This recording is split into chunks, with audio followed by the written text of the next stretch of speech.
చేస్తారు అన్న ఫీలింగ్ బోయపాటి గారిలో 100% కనిపించింది.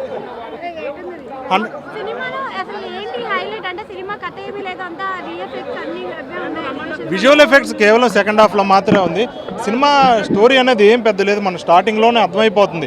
నెక్స్ట్ ఏం జరుగుతుంది అనేది ఎగ్జైట్మెంట్ అనేది ప్రేక్షకుల్లో మిస్ అయిపోయింది.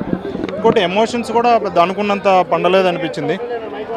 ఇంకోటి సినిమా మొత్తం మీద ఏంటంటే ఒక బీజేపీ థీము దేశం కోసం ధర్మం కోసం ఉన్నట్టుగా బాలకృష్ణ రావటం, విలన్ని తుక్కు ర్యాక్ కొట్టడం, మళ్ళీ ప్రజల క్లాస్ బీగటం, మళ్ళీ విలన్లు కొట్టడం, మళ్ళీ ప్రజల క్లాస్ బీగటం, ఇదే కాన్సెప్ట్లో సాగింది తప్పితే ప్రేక్షకులు కొత్తగా అయితే ఏం అనిపించలేదు. మనం అఖండ చూస్తే మనకి ఎలాంటి ఫీలింగ్,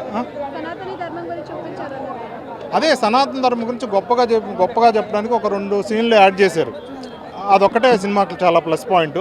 అంటే మన మెజారిటీ మన సనాతన ధర్మాన్ని ఫాలో అయ్యే వాళ్ళు ఉంటారు కాబట్టి ఈ సెంటిమెంట్ని బోయపాటి వాడుకొని బీజేపీని వాడుకొని హిట్ కొట్టాడు అనిపించింది. ఇప్పుడు బీజేపీ ఫార్ములా కూడా మన ధర్మం కోసం పోరాడుతుంది అంటే బీజేపీని, టీడీపీని, వీళ్ళ పార్టీని పాజిటివ్గా చూపెట్టుకొని వైఎస్ జగన్ మీద కొంచెం కొన్ని పంచ్ డైలాగులు కూడా వేయడం జరిగింది.